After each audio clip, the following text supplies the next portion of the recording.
Imagine this. You're sitting in a small cafe and someone from another country smiles at you and says, "Hi." Your heart beats a little faster, and suddenly you wonder, what should I say next? That small moment can feel scary, but it can also become the start of something beautiful. Hmm. When you say it like that, I can really picture it. I feel that tiny, nervous feeling in my chest, like butterflies. I want to speak, but my mind feels blank for a second. It's such a simple moment, but it feels very big inside. Yes, and that's exactly why today's conversation is important. We're not here to be perfect. We're here to feel safe speaking English with a foreign friend. So take a slow breath with us and let's step into that cafe together. I like that. Stepping into the moment slowly. It already feels less scary when we talk about it calmly. Maybe I don't need to run from that feeling. Maybe I can stay and just start with a small, brave hello. Today, we're talking about something very warm and special, meeting and talking with a foreign friend. You know, sometimes it feels exciting, and sometimes it feels a little scary too. I remember the first time I spoke to someone from another country, my heart was beating so fast. Tom, when you think about talking to a foreign friend in English, what do you feel inside? To be honest, I feel a little nervous. My mind suddenly becomes empty, like all the English words just disappear. I really want to speak well, but I'm afraid I will make mistakes. Sometimes I even worry that they won't understand me. But at the same time, I feel curious and excited too. Oh, I understand that feeling so well. It's very human to feel nervous when we try something new. Making mistakes is not a problem. It's actually part of learning. And most foreign friends are kind, you know? They are also learning about you and your culture. When you imagine that they are just normal people, maybe even a little nervous too, does it feel a bit lighter? Yes, when you say that, it feels softer inside. I sometimes forget that they might feel shy too. I always think they are very confident because they speak English well, but maybe they also worry about saying the wrong thing. That makes me feel less alone. Exactly. You are not alone at all. When you first meet a foreign friend, you don't need big, perfect sentences. You can start with something simple like, "Hi, where are you from?" or "How do you like this city?" Simple questions can open a warm door to conversation. And when you listen carefully, the conversation becomes natural. I see. So I don't need to impress them. I just need to be friendly and curious. Sometimes I try to prepare very difficult sentences and then I forget them. Maybe it is better to keep it simple. I think I can try that. Yes, keep it simple and real. Foreign friends usually enjoy talking about their home country. You can ask about food, weather, or daily life there. Soft, and when they answer, you can share something about your country too. It becomes like a gentle exchange, not a test. What if I don't understand their accent? Sometimes different accents make me confused. I feel embarrassed to say, "Can you repeat that?" I don't want to look stupid. That part makes me anxious. Oh, that's very normal, Tom. Accents can be different, and even native speakers sometimes ask each other to repeat. You can say something like, "Sorry, could you say that again slowly?" in a calm voice. It doesn't make you look stupid, it shows that you care and want to understand. Really? I always thought asking again means my English is bad. But when you say it like that, it sounds polite. Maybe it is better to ask than to pretend I understand. I have nodded before, even when I had no idea what they said. Oh, many people do that, don't worry. But yes, pretending can make the conversation harder later. It's okay to be honest. You can even say, "I'm still learning English, so please speak slowly." Most people will smile and help you. That sounds comforting. I think if I say that at the beginning, I will feel less pressure. It's like I give myself permission to be imperfect. And maybe they will feel more relaxed too. Yes, when you show your real self, the other person often feels safe too. Conversation is not about perfect grammar, it's about connection. When you listen, smile, and respond with interest, you are already doing well. I like that word, connection. It feels deeper than just speaking English. When I think about connection, I feel less afraid of mistakes. I start thinking about sharing stories instead. Maybe I can tell them about my favorite food or my hometown. That's a beautiful idea. Sharing small personal stories makes the talk more alive. You can say, "In my hometown, we have a festival every summer," and then explain a little. Even if your sentences are simple, your feelings make them meaningful. I'm starting to imagine it now. I meet a foreign friend at a cafe and I smile and say hello. My voice may shake a little, but I keep speaking slowly. It doesn't sound so scary anymore. I can hear your confidence growing, Tom. That small, shaking voice is okay. It means you are brave. The more you practice, the more natural it becomes. And remember, every conversation is practice, not performance. That sentence really touches me. Practice, not performance. I think I always try to perform, like I'm on a stage. But maybe I can just sit, breathe, and talk like a normal friend. That feels much lighter in my heart. Yes, just breathe and talk slowly. You can even take small pauses when you think. Saying, or let me think is natural in English. It gives you time and makes you sound human. So even native speakers say, and pause like that? I thought they speak perfectly all the time. I guess I had a wrong image in my mind. So it's comforting to know they are human too. Oh, yes, everyone pauses. Everyone searches for words sometimes. Language is alive, not perfect. When you accept that, you can relax your shoulders a little. And when you relax, your English flows more easily. I notice that when I'm calm, I remember more words. But when I'm stressed, my mind closes. So maybe the first step is not vocabulary, it's feeling safe. That's interesting. That's very wise, Tom. Feeling safe helps your brain open up. So before meeting a foreign friend, you can take a deep breath and remind yourself it's okay to make mistakes. That small sentence can change your whole experience. I like that. I can tell myself that quietly before I speak. Maybe I can even smile at myself in the mirror. It sounds funny, but I think it could help me feel brave. It's not funny at all. It's actually very powerful. When you are kind to yourself, your voice becomes kinder too, and foreign friends can feel that warmth. Warmth is stronger than perfect grammar. Warmth is stronger than perfect grammar. I really like that idea. I think I want my foreign friends to remember how they felt with me, not how correct my sentences were. That feels more meaningful. Yes, people remember feelings more than words. When you show interest, ask gentle questions, and share honestly, the conversation grows naturally. Sometimes beautiful friendships begin from simple, imperfect English sentences. And those simple sentences can carry so much heart, even if the grammar is not perfect.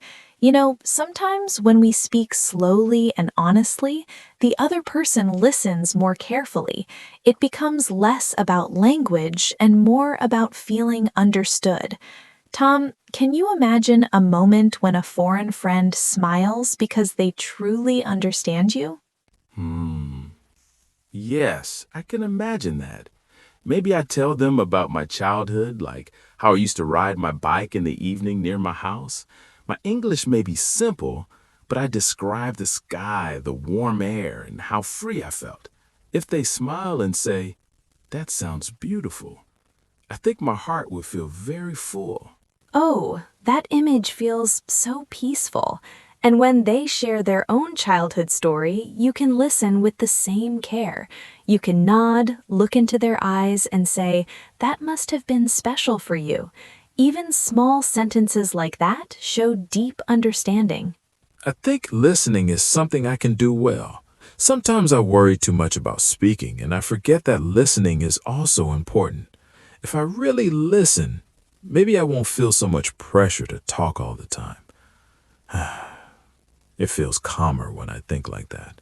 Yes, conversation is like a gentle dance. Sometimes you speak, sometimes you listen. It doesn't have to be fast or perfect. When there is a small silence, it's okay. You can smile or take a sip of coffee and then continue. I like that idea of a dance. Before I thought silence was dangerous, like I had to fill it quickly. But maybe silence is just a small resting moment. Maybe I don't need to panic every time there is a quiet second. No need to panic at all. Silence can feel natural and comfortable, especially when both people feel safe. You can even say, "I'm thinking," and take your time. That makes the moment softer instead of stressful. Emma, what if the foreign friend asks me something I don't know how to answer? Like a question about politics or something difficult. I'm afraid I won't have the right words. That situation makes me nervous. That's a very honest worry.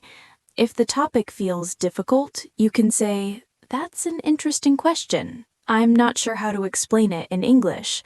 Or you can change it a little and say what you do know. You don't need to be an expert on everything. So it's okay to say I don't know. I always feel I must have a smart answer, but maybe being honest is better than trying to sound intelligent. It takes some pressure off my shoulders. It truly does. Remember, you are not in an exam. You are just two people sharing time together. When you accept your limits, your confidence becomes more real, not forced. I can feel that change inside of me as we talk. At the beginning, I felt tight and worried.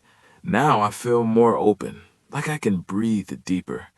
Maybe talking about my fears already makes them smaller. Yes, when we speak our fears out loud, they lose some of their power. And when you meet a foreign friend, you can carry this calm feeling with you. You don't need to rush your words. You can speak slowly and let your voice be soft. I like speaking slowly. When I rush, I make more mistakes. But when I slow down, I can hear my own voice better. Thoughtful. Maybe I can practice by talking to myself at home. Just simple things like, "Today I cooked dinner," or "I went for a walk." That's a wonderful idea. Speaking to yourself in English builds comfort. It makes English feel like part of your daily life, not just a school subject. Smiling, and when you finally talk to a foreign friend, it won't feel so strange. I'm starting to feel excited about meeting someone new. Instead of thinking, "What if I fail?" maybe I can think, "What can I learn from this person?" That question feels more positive. It changes the energy inside of me. I love that shift in your thinking. Curiosity is stronger than fear. When you focus on learning about them, you forget to judge yourself so much. And that's when real conversation begins to grow naturally, slowly, and beautifully. Sincere. Emma, talking like this makes me feel safe. I realize that English is not just about words, it's about courage, kindness, and connection. Natural pause. I think next time I meet a foreign friend, I will remember this feeling, and I will start with a simple smile and a gentle, And that gentle hi can open so many doors, Tom. Sometimes the simplest greeting carries the most warmth. When you smile softly and look at the person with kindness, your English already feels friendly. You don't need a perfect plan in your head, just that small, brave moment of starting. I can almost feel that moment now. My heart may beat a little fast, but I won't run away from it. I'll let it beat and I'll still speak. Maybe I'll say, "Hi, is this your first time here?" That sounds simple and natural. That's a lovely question to begin with. It shows interest without pressure. And when they answer, you can follow gently, like, "Oh, what do you think about it so far?" See, you are already building a conversation step by step. When you break it into small steps like that, it feels possible. Before, I imagined long conversations full of difficult words, but now I see it can be slow, like walking, not running. Thoughtful. I think I was trying to run before I even knew how to walk comfortably. That's such a kind reflection, Tom. Walking is enough. Even stopping for a moment and looking around is enough. Soft conversations grow naturally when both people feel relaxed, not rushed. Curious, Emma, what about humor? Sometimes I want to make a small joke, but I'm afraid it won't be funny in English. I don't want to create an awkward moment. That thought makes me hesitate. Oh, humor can be tricky, yes, but you don't need complicated jokes. Even a small, playful comment like, "My English is still waking up today," can make both of you smile. Gentle, simple humor feels warm, not forced. Amused. My English is still waking up. I like that. It feels light and friendly. If they laugh a little, I think I would relax more. Natural pause. And if they don't laugh, I guess it's not the end of the world. Exactly, it's not the end of the world. Sometimes jokes don't land perfectly, and that's okay. You can just smile and continue. Soft. The goal is connection, not performance. Reflective. I notice that word again, performance. I think I have been performing English for many years. Maybe it's time to just live in English, even if it's simple. Gentle breath. That feels more peaceful. Living in English. I really like how you said that. When you live in a language, you allow mistakes, pauses, and small emotions. Natural pause. You let your true personality show, even if your vocabulary is not big. I want that. I want my foreign friend to see who I really am, not just my grammar level. Maybe I can share what I enjoy, like music or hiking. Even if I use easy words, the feeling will be real. Yes, talk about what you love. When you speak about something you enjoy, your voice becomes more alive, smiling, and that energy makes the other person interested too. I can imagine saying, "I love hiking in the mountains near my city." Then maybe I describe the fresh air and the quiet sound of the wind. Soft. Even thinking about it now makes me feel calm. And that calm feeling will travel through your voice. Your foreign friend may feel it too. Gentle pause. Conversations are not only words, they are feelings moving between two people. I never thought about it like that before. I always focused on vocabulary lists in grammar books, but now I see that emotional connection is just as important. Natural pause, maybe even more important.